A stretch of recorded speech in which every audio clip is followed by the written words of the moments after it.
বাদুড়িয়ার দিকে। বাদুড়িয়ার ব্লক অফিসে তুমুল উত্তেজনা, বিডিও অফিসের মধ্যে ঢুকে নির্বাচনী আধিকারিকদের হেনস্থা করা হচ্ছে এমনটাই অভিযোগ। সেই ছবি আপনাদের দেখাবো।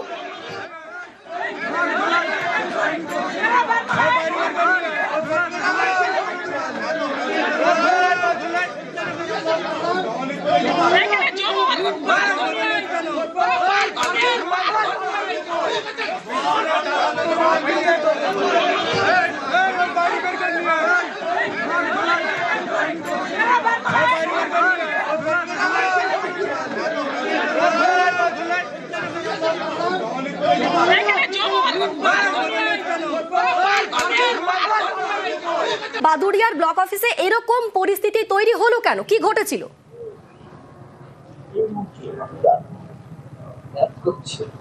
দেখো, বাদুড়িয়ার যে ৪৫ নম্বর বুথ, সেই ৪৫ নম্বর বুথের থেকে ৪৫ জনের নামে ৭ নম্বর ফর্ম ফিল আপ করে জমা দিয়েছে ইলেকশন দপ্তরের কাছে।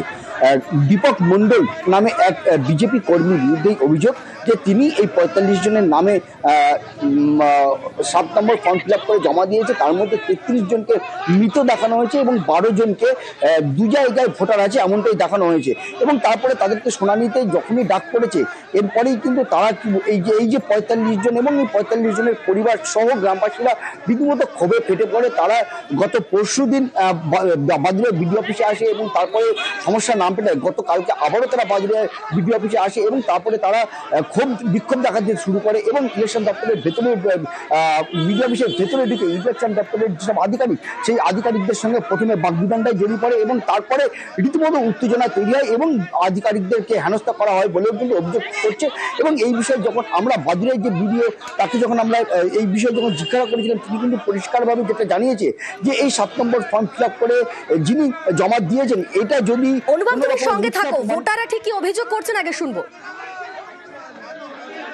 ৪৫ জন ভোটারকে মৃত দেখানো হয়েছে, ৩৩ জনকে মৃত, ১২ জনকে ডবল দেখানো হয়েছে। বিজেপির মন্ডল সভাপতি দীপক মণ্ডল এই জঘন্য কাজটা করেছে, ফর্ম 7 জমা দিয়েছে। ঠিক আছে, তার জন্য বিডিও অফিসে এসেছি, বিডিওর কাছে দীপক মণ্ডলের এগেনস্টে কঠোর ব্যবস্থা নেয় প্রশাসন, তার জন্য আমরা এখানে এসেছি। আমাদের তো মৃত্যু ঘোষণা করতেছে, তা আমরা জীবিত আছি কি দেখা চাইছি বিডিও সাহেবের কাছে। কারা করলো এটা?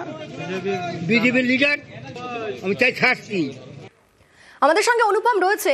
অনুপম, যে অভিযোগ করা হচ্ছে যে ৪৫ জন জীবিত ভোটারকে ফর্ম 7 দেখিয়ে মৃত বলা হয়েছে, তাহলে এটা বড় একটা অভিযোগ। এ নিয়ে কি বলা হচ্ছে? নির্বাচন কমিশন কিছু বলছে এই বিষয়ে?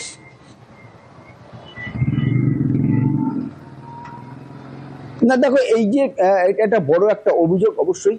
তার কারণ হচ্ছে এই যে যাদের বিরুদ্ধে এই যে নির্বাচন কমিশনের কাছে অভিযোগটা করা হয়েছে বা ৭ নম্বর ফর্মে যে অভিযোগটা করা হয়েছে, তার ভিতরে অধিকাংশ সবাই কিন্তু যারা এসেছে তারা কিন্তু বলছে যে তারা জীবিত এই প্রমাণ দিতেই তারা নির্বাচন কমিশনের কাছে এসেছে।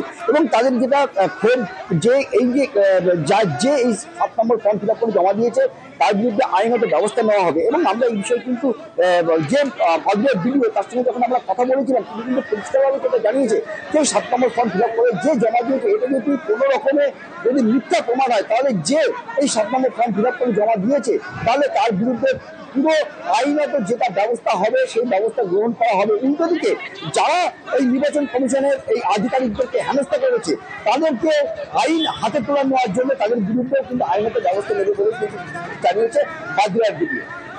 বেশ, ধন্যবাদ অনুপম। একটা মব এসেছিল, একটু সমস্যা হয়েছিল, ওটা আমরা দেখছি কি প্রয়োজনীয় স্টেপ যা যা লাগবে আমরা নেব। কিন্তু এই যে নির্বাচনের কাজে যুক্ত থাকা একজন আধিকারিকের প্রতি এইভাবে ধাক্কাধাক্কি করা, তার সাথে তর্কাতর্কি করা, তার উত্তেজনার পরিবেশ, এটা আপনি কি আপনার উচ্চপদস্থ আধিকারিকদের জানাবেন? নিশ্চয়ই জানাবেন। এই ফর্ম 7 জমা করেছেন, তিনি যদি প্রমাণ না করতে পারেন, তার বিরুদ্ধে ব্যবস্থা নেবেন?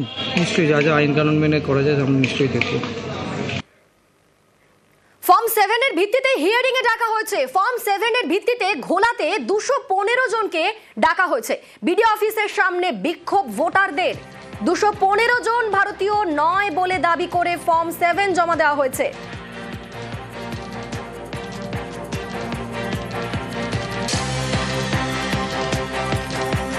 আমাদের সঙ্গে সরাসরি সুবীর রয়েছেন, সুবীরের সঙ্গে কথা বলবো। সুবীর, ঠিক কি অভিযোগ করা হচ্ছে? ফর্ম 7 জমা দিয়ে এভাবে ডাকা হচ্ছে হিয়ারিং এ, যারা ভোটার তারা ঠিক কি বলছেন?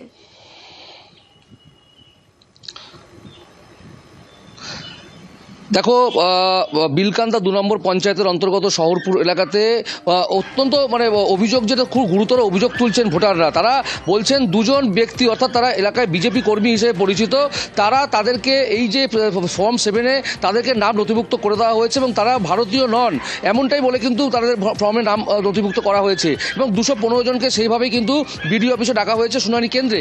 এবং কেন তাদেরকে ভারতীয় নয় বলে এইভাবে ফর্ম ফিল আপ করা হলো, তারা সেই দুজন করলেন, এই নিয়ে কিন্তু বিডিও অফিসে ঘেরাও করে তারা বিক্ষোভ দেখান এবং এই ঘটনায় রীতিমতো উত্তেজনা তৈরি হয় বারাকপুর 2 পঞ্চায়েত সমিতির অফিসে। এবং তারপরে কিন্তু এই দুজন বিজেপি কর্মী বলে যে পরিচিত, তাদের নামে কিন্তু ঘোলা থানায় ইতিমধ্যে অভিযোগ দায়ের করা হয়েছে এবং গোটা ঘটনার তদন্ত শুরু ঘোলা থানা পুলিশ কিন্তু তাদেরকে ধরার জন্য এলাকায় গিয়েছিল, কিন্তু তারা কিন্তু ঘটনার পর থেকে পলাতক রয়েছেন, তাদের হয়ে তল্লাশি আছে। কিন্তু এই যে বিজেপি কর্মীরা এই ধরনের ঘটনা ঘটালো, সেই নিয়ে কিন্তু সাফাই দিয়েছে বিজেপি নেতৃত্ব। তারা বলছেন যে এই রোহিঙ্গা থেকে শুরু করে যারা অনুপ্রবেশকারী, তাদেরকে যদি এলাকা থেকে বের করতে হয়, সেই কাজটা যদি বিজেপি কর্মী কেউ করে থাকে, সেটা কোনো অন্যায় কাজ করেনি। কিন্তু এই গোটা বিষয়, এই যে 215 জন ভোটার যারা ভারতীয়, তাদেরকে ভারতীয় নয় বলে তালিকায় নাম লেখা হয়েছে, সেই নিয়ে কিন্তু এই ভোটারদের পাশে দাঁড়িয়েছে তৃণমূল নেতৃত্ব। বেশ, কমিশন আমাদের নোটিশ পাঠিয়েছে, তাই লেখা আছে যে নট ইন্ডিয়ান সিটিজেন, মানে আমরা ভারতীয় নই। এর মধ্যে বয়স্ক মানুষ আছে 60-65 জন, নতুন ইউথ ভোটার আছে এবং নর্মাল ভোটারও আছে। আমাদেরকে বলা হয়েছিল যে যারা কমপ্লেন করেছে এরা এভিডেন্স নিয়ে থাকবে যে আমরা ইন্ডিয়ান ভোটার না, কিন্তু এখানে সেরকম কিছু নাই। এখানে আমরাই শুধু আছি, কমপ্লেন হোল্ডার এখানে নেই। এখন আমাদের প্রশ্ন এই যে যারা বিজেপির দালালি করছে, যারা বিজেপি নেতা, এরা সংখ্যালঘু মানুষ বেছে বেছে পশ্চিমবঙ্গে এরকম বহু বুথে বহু জায়গায় ফর্ম সেন্টারে মানুষকে হয়রানি করছে। চিন্তায় পড়ে গেছে, আমাদের ঘুম হচ্ছে না। যেভাবে বারংবার যে হিয়ারিং হচ্ছে, আমাদের নামে দেখা হচ্ছে, এটা একদম অস্বস্তিকর জিনিস। এটা আমরা মেনে নিতে পারছি না।